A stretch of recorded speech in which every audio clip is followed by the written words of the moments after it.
Hello, everybody. It is Friday, March the 20th, 2026. Another week in Silicon Valley. More madness, more investment, more obsession with AI. This week, Jeff Bezos announced his intention to raise a $100 billion fund to transform companies with AI. These aren't naturally AI companies. Bezos himself looks increasingly, at least in some of the pictures that appear in media, like a Hollywood star. Meanwhile, our obsession with gambling is picking up. This week, Major League Baseball named Polymarket exclusive prediction market partner, and Polymarket's also in the news. It's opening a bar in Washington, D.C., and of course, it's been in the news recently because anonymous bettors on Polymarket cashed in on the Iran strike hours before it happened. So AI and unreason, our obsession with betting seems to be defining the world. But for Keith Teare, the publisher of That Was the Week newsletter, the market's perhaps a little more rational than some of us might think. His editorial this week is on public markets and price outcomes.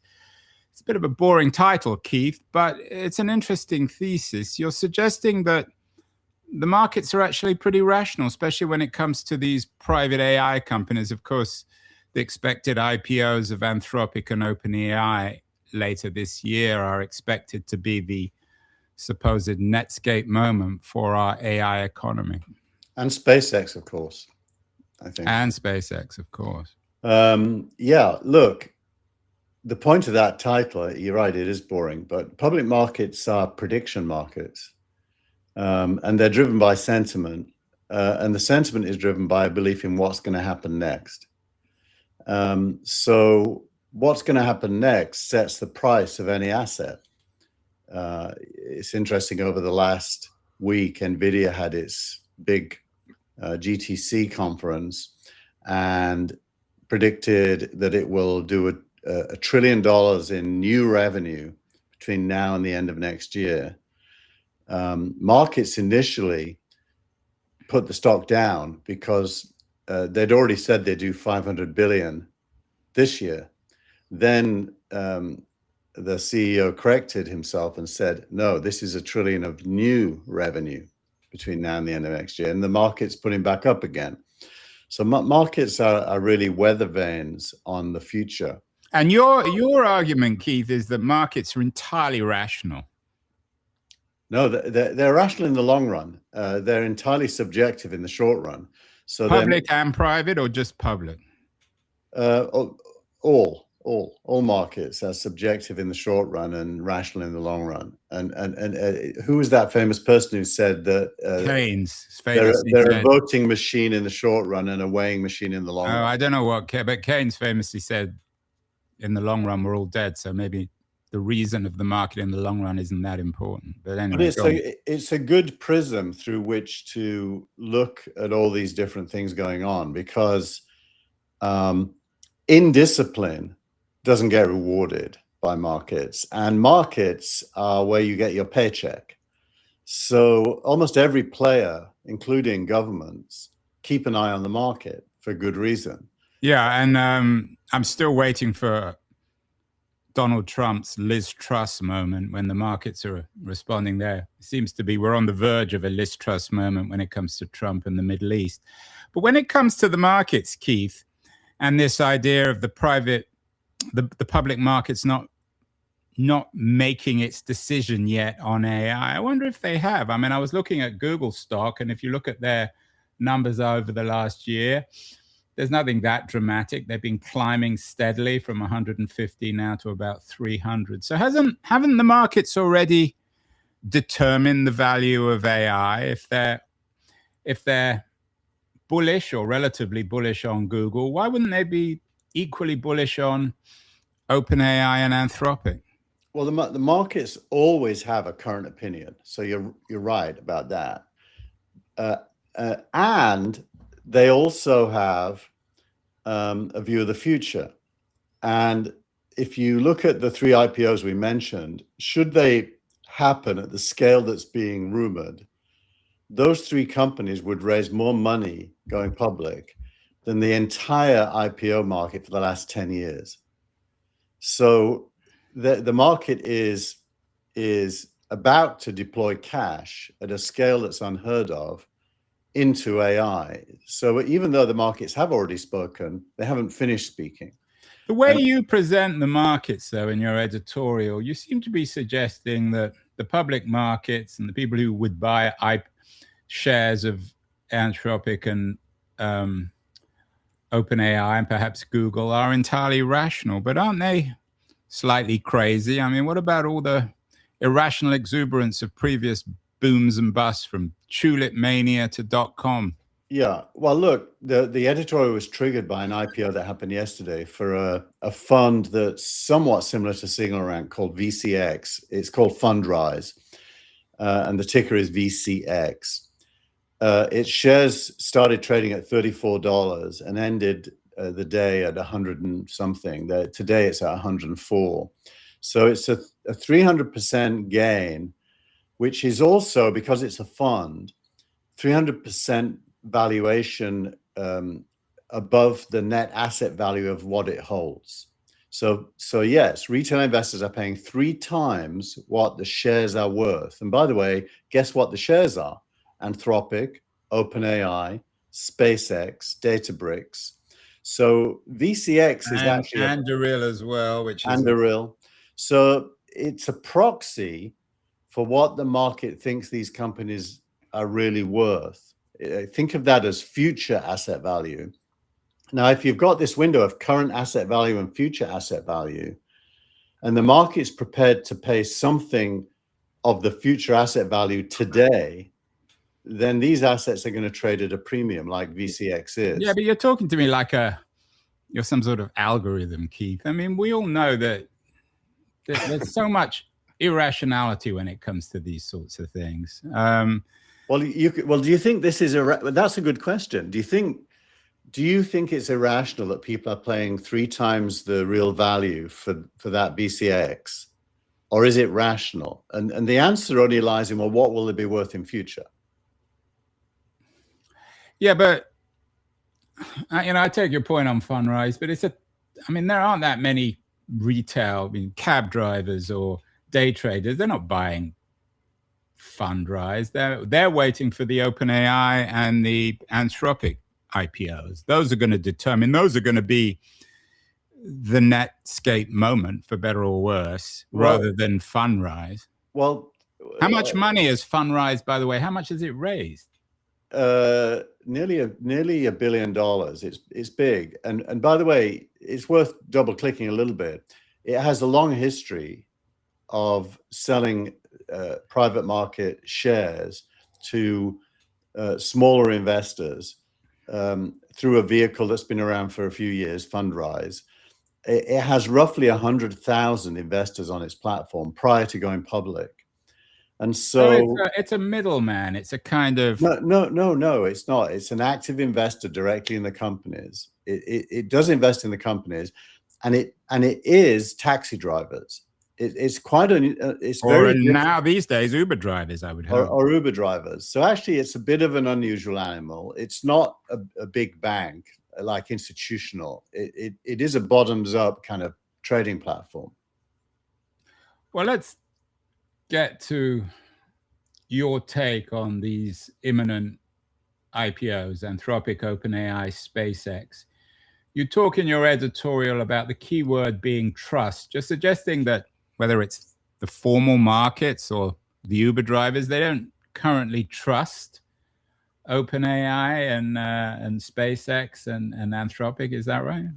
Well, that was last week's discussion where we acknowledged that both we called it love and hate last week, but you could call it distrust and trust. Many of the things have common roots.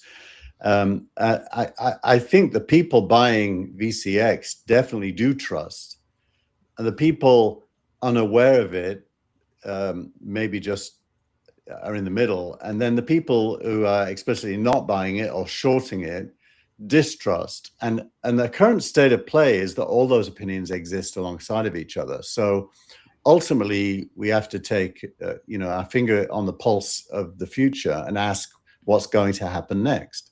And I think my view is that what's going to happen next, and I'll stick to this, is that OpenAI, are currently valued just under $1 trillion, is going to end up being valued around 10.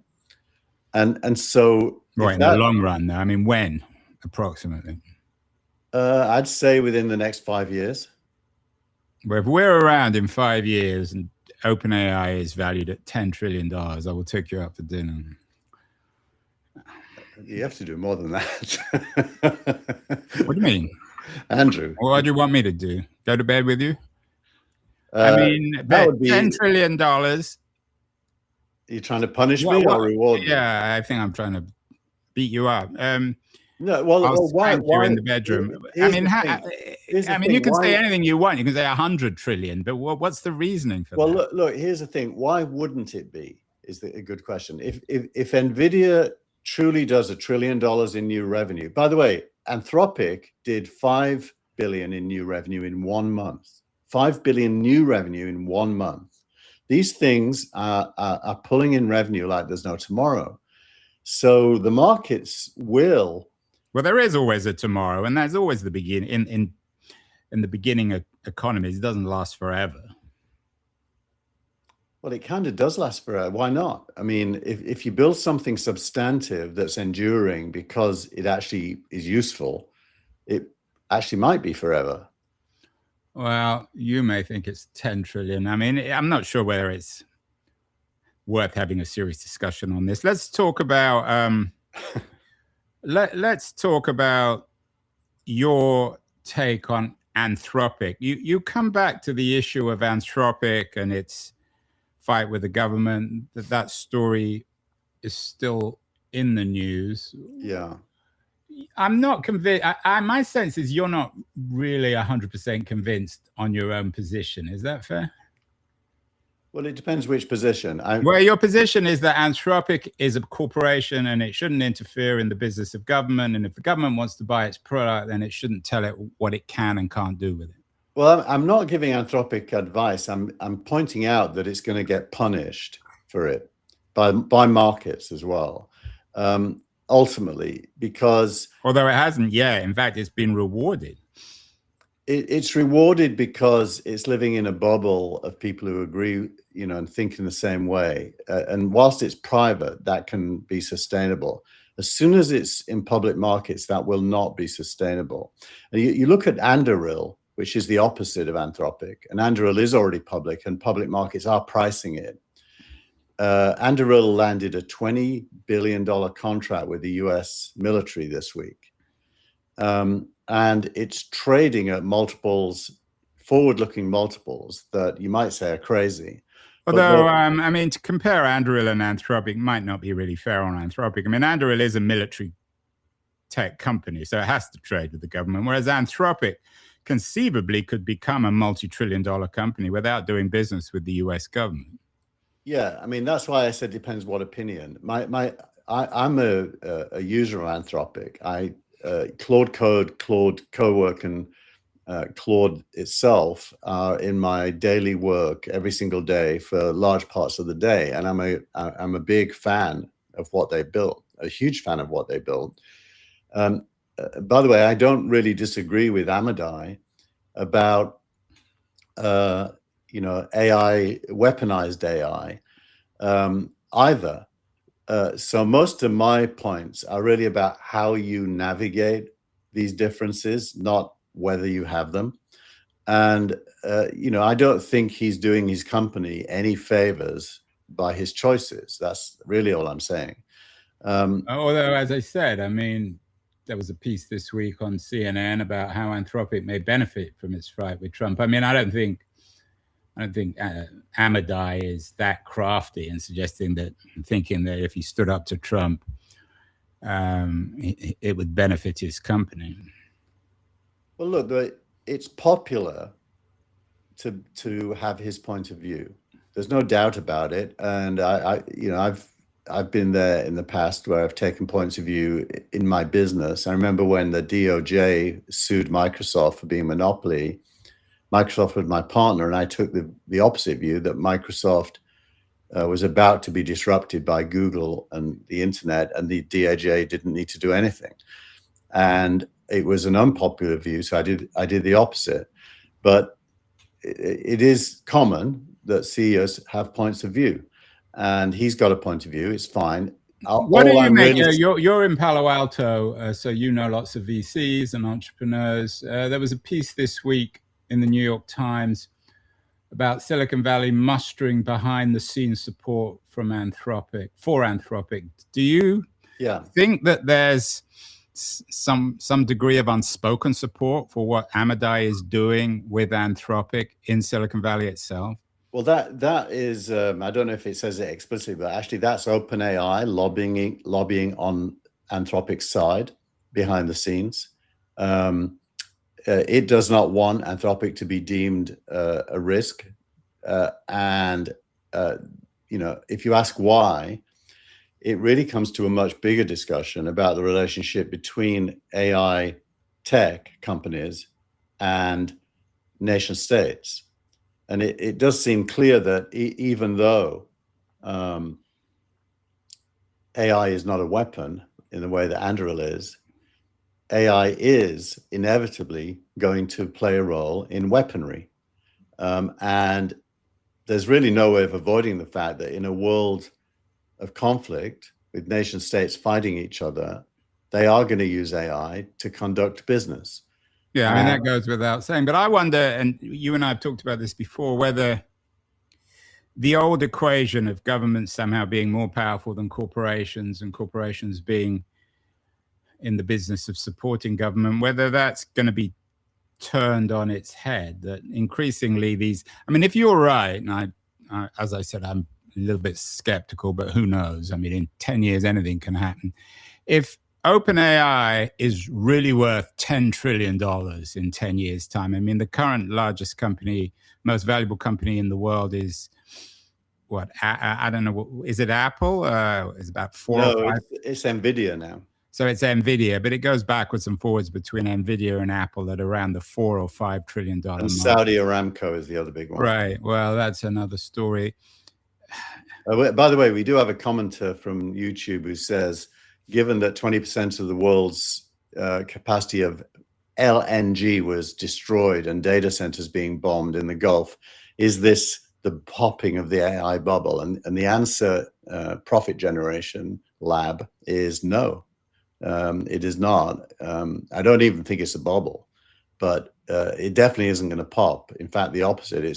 It's going to double at least year over year for the next 5 years. By the way, that's how you get from 1 trillion to 10, Andrew. It's 1 becomes 2, 2 becomes 4, 4 becomes 8.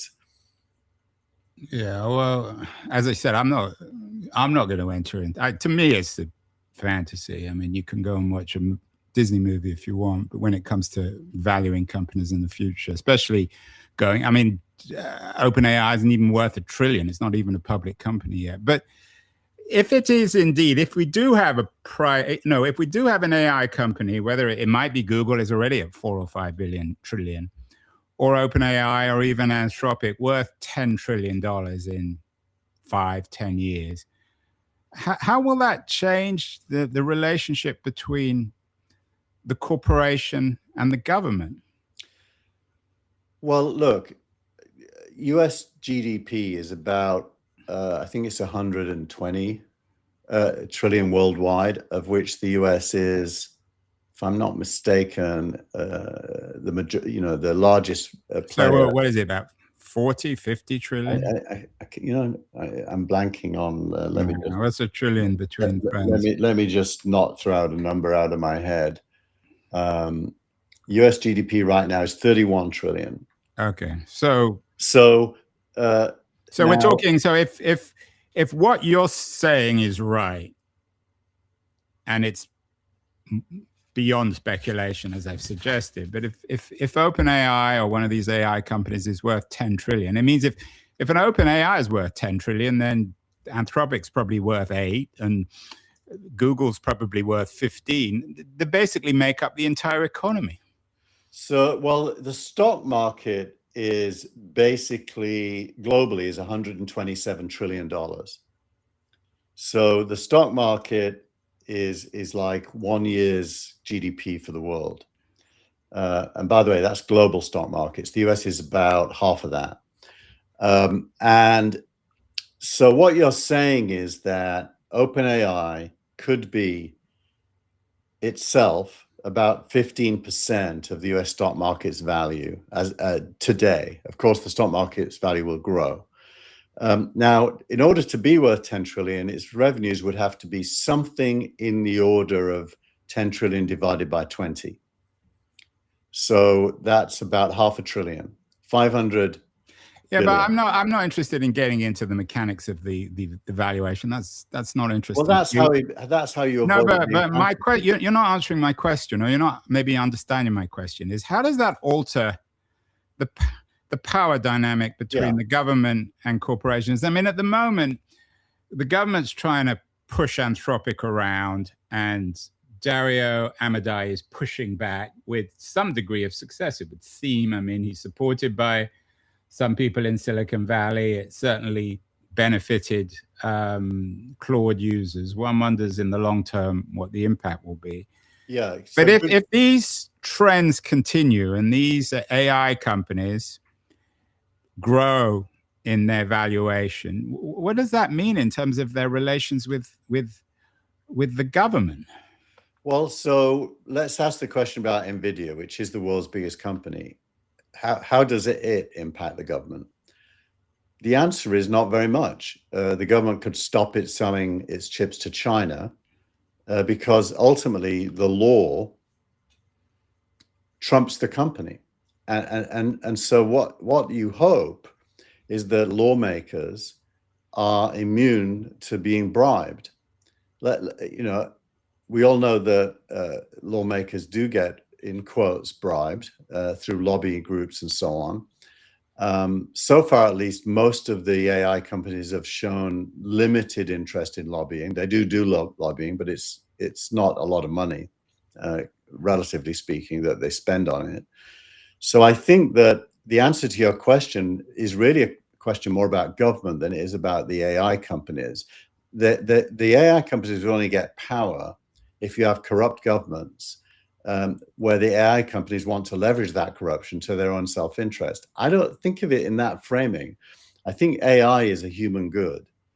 And I think governments want it, not all governments, but most governments, especially the US government, want it to succeed.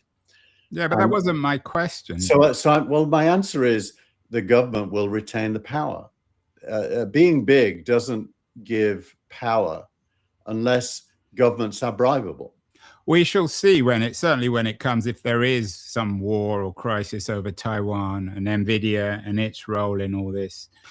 It will be interesting. Another piece that you linked to, which maybe speaks more to our division this week, is your friend Om Malik. He writes, and I think it's your first piece in your interesting essays of the week, is he writes on neo-symbolic capitalism, and he quotes Patrick Collison, the CEO of Stripe. I think our difference this week, Keith, and I'm in the Om camp here, is you view capitalism still in a rigorously rational way, in mechanical arithmetic terms, and the market simply responds to the reality of the world. Whereas Om and myself see things in a much more, I mean, Om uses the word symbolic, I might even say irrational. The behavior of these peoples, whether it's Musk or Bezos,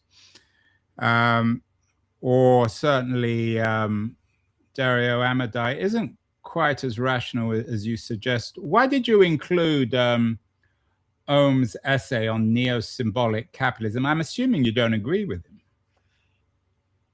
There's elements I agree with. I think that the discussion about the near future and the relationship between capital, labor, and government is probably one of the most important discussions that could be had, and he's participating in it. And so I don't think the criteria for me including an essay is agreeing with it. It's whether it's speaking relevantly to the topic. And let's just be clear then about and I'm quoting from Google Gemini on symbolic capitalism, and I'm quoting, symbolic capitalism refers to an economic structure where value is derived from producing, managing, and consuming symbols, such as data, brands, narratives, and culture, rather than physical goods.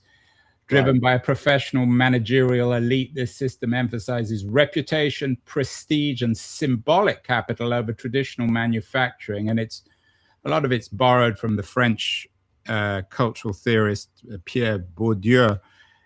So what I think Ohm is arguing is that, and whether it's Patrick Collison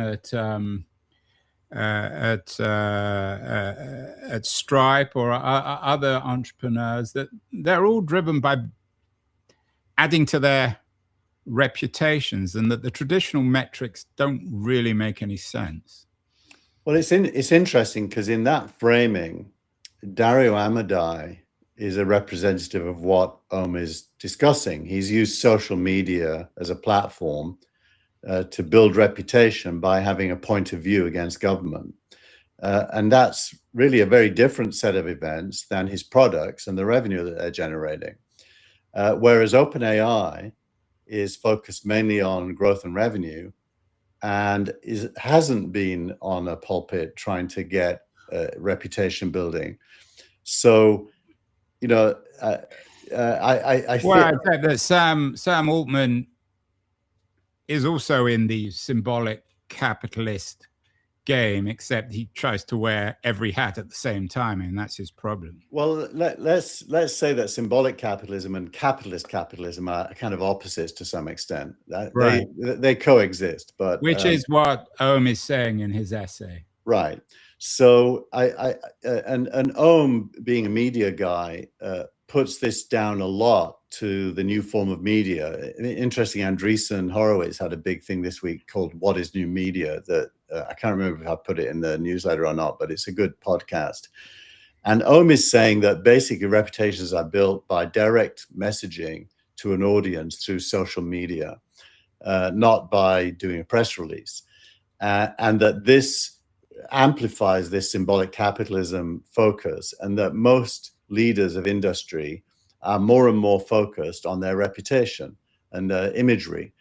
And he's not wrong, but he's also is wrong, because none of that works unless you're making money. And think of Musk. Musk is an interesting character study in this context, because Musk has drawn the ire of not just you, but many people due to his statements and actions around Doge in particular.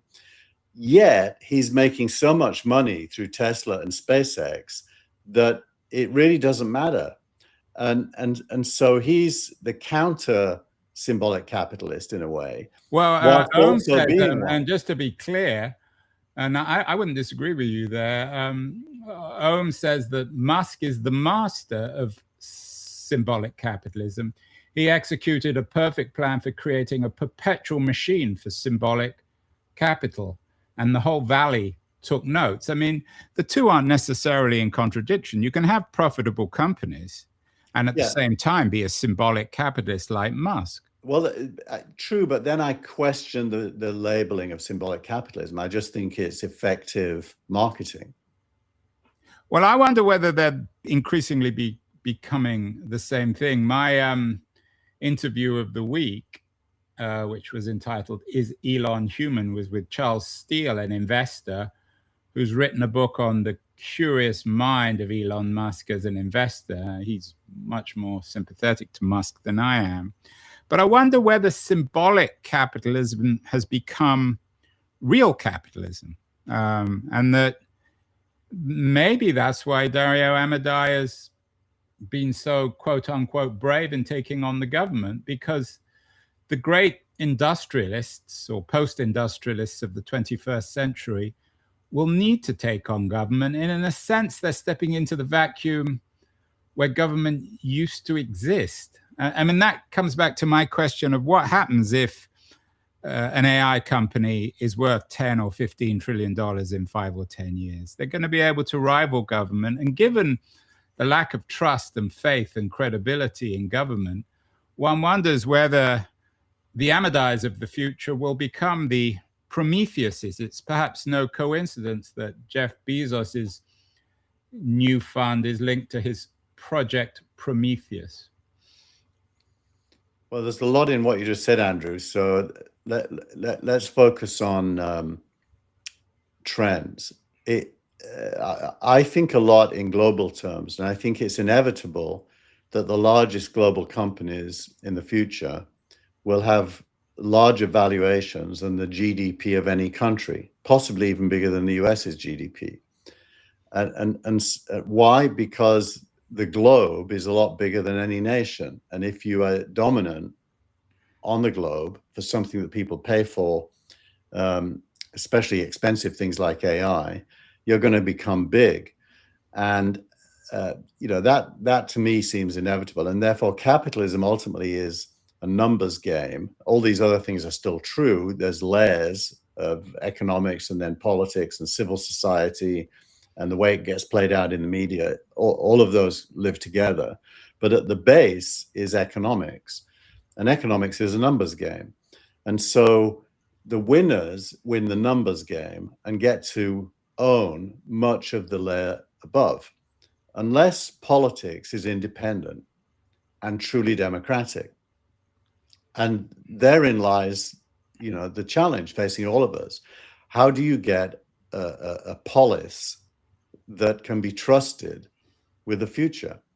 And, I have points of view about that. That is very different to the current situation where, we have wars raging left and right in terms of what I think the future needs to look like. But that is a contested space where opinion will clash with other opinion and result in some kind of an outcome. And in the absence of that, you get uncertainty, and uncertainty kills economics. But uncertainty is the very definition of economics. I don't know what you want from it, and I don't know whether you're expecting these billionaires to be entirely rational. Another of your stories this week is on a TechCrunch story about the billionaires who made a commitment to the Buffett Gates initiative on the giving pledge of giving their money away. Peter Thiel is leading this. Now they want out of the promise that was made back in 2010. Meanwhile, this week, Thiel, who in an economic sense is clearly a genius, and perhaps equally prescient as Elon Musk, he's been in Rome this week talking about the Antichrist, and there was a piece in the New York Times suggesting that some people in the church want to perhaps persecute Thiel himself as the Antichrist. So do we need to get out of this idea that somehow entrepreneurs are rational? I mean, they are in market terms, but maybe the great geniuses are also mad, like Thiel and his obsession with the Antichrist, or Musk and the fact that, for better or worse, he's on the spectrum. Is this one of the issues that maybe the public markets have to acknowledge this? Maybe one reason to be a little dubious of Dario Amodei is he's a bit too rational and reasonable. He needs a bit of the Peter Thiel or the Elon Musk in him. Look, they all are irrational. That's why they get where they get. I don't know of any rational person that ever became a billionaire running a disruptive company. Contrarianism is at the very core of innovation. And so they all have their irrational side. And I would include Dario. I mean, it is totally irrational to believe you can fight the government and win. So, well, and lots of people have done it historically, and some of them have won. Very irrational. I mean, the loser ratio to winner ratio is there's a whole sort of transcendentalist tradition in America, from Thoreau and Emerson to MLK. So he's not alone in this. Well, I would say none of those beat the government. The government embraced and extended their message and eventually owned it. They got incorporated. And so insofar as you're successful, like rap music, you get incorporated and become part of capitalism. And otherwise these people would be leaders in the same way that, these people are not Oliver Cromwell, who went with an army and stole most of Ireland for the English. They didn't steal anything. They built things. And their success probably fuels their lack of rationality. And their egos are bigger than any of our egos, except maybe mine. And that is at the very core of their being. That said, they don't run the country, and they won't run the country. Well, but this comes back, and you and I have been circling around this. I think in some ways they already do, and they certainly will in the future. Let's end with another great symbolic capitalist, Vinod Khosla. His post of the week, which is, of course, a platform for symbolic capitalism on X. I'm quoting him. He said, AI will necessitate a change in tax structures, capital gains taxes, ordinary income taxes, and more. And then he goes on, and this is really interesting. Capitalism is by permission of democracy. But I would actually reverse that. I think democracy is by permission of capitalism. Isn't that the old Marxist framing, Keith? Isn't it true? I don't. Before you get to that question, I mean, Vinod is a classic symbolic capitalist, isn't he? He understands the system as well as Musk or Thiel or any of the others. Yeah, and he's a thoughtful, intelligent guy. I think there's two things to on talk top about. Of that, they aren't necessarily incompatible. Correct. I think there's two things to talk about. The first is his framing of capital and labor. I think there's a book in that. I'm almost tempted to write a book called Capital and Labor in the context of what's going to happen next, because that is probably at the very core of what's going to change. And when that changes, he's right that taxation makes no sense as it is thought of today, because income will not exist. And if there's no income, there's no tax. He wants to get rid of capital gains, which is the other side, the capital side. But he wants to find a mechanism to channel the wealth from the success of AI to society, which is a worthy desire. I think it's a great desire. And you've articulated that. We've all articulated that. I mean, it almost goes without saying. I mean, even the Andreessens and Thiels and Musks of the world want that. Right. So that's one thing. The second thing is, how will it happen? What are the mechanisms through which that could happen? And I only can come up with one answer, which is government, because any other answer, it would either be philanthropy, like, the big winners in AI just agree to donate money to society. That doesn't seem very likely. It's certainly not reliable. Yeah, and we know the reliability, given the news this week of all the billionaires pulling out of giving their money away. Right. So more likely, the answer has to be government and a mechanism defined by government, which sadly, government isn't even discussing. So what became of the Marxist in you, Keith? You really do believe that capitalism is by permission of democracy? The Marxists would always argue that democracy is by permission of capitalism. Well, let me address that. I didn't address that, actually. I think democracy, historically, certainly as we understand it today, not slave-owning democracy in Athens, but democracy where there's a middle class. Or 19th century slave-owning American democracy. Right. When you get a middle class, which is the precondition for which is capitalism, and as the middle class grows and goes to college and is educated, it tends to influence the outcome of elections more and more and more. Even Trump is symptomatic of the middle class influencing an election. And that tells you that democracy thrives on economic success. Now, there are examples where that isn't true, like India is always quoted. Although India is about to and is in the middle of economic success now. But usually democracy requires a healthy capitalism. Yeah, I mean, isn't that? I mean, it's a bit of an old-fashioned idea. It doesn't seem to work in China, for example. Everyone expected Chinese prosperity result in democracy. The reverse is true. Actually, I didn't say that prosperity equals democracy. I said democracy can't exist without prosperity. It usually doesn't. What about in the UK? Well, the UK is fairly prosperous. I mean, it's still in the top 10 in the world. It's just relatively in decline. Well, there we have it. Keith believes that capitalism, borrowing from Vinod Khosla, the great symbolic capitalism, venture capitalist, symbolic venture capitalism. Maybe that should be the title of your book, Keith. Like Khosla, Keith believes that capitalism is by permission of democracy. I believe that democracy is actually by permission of capitalism. And my sense is, as our century progresses, and if Keith is indeed right, that the open AIs of the future will be worth 10, 15, 20 trillion dollars, then that will be increasingly the case.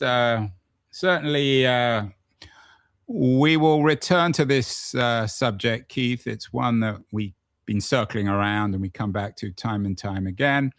Thank you so much. Very interesting conversation this week. Thank you. Bye, everyone.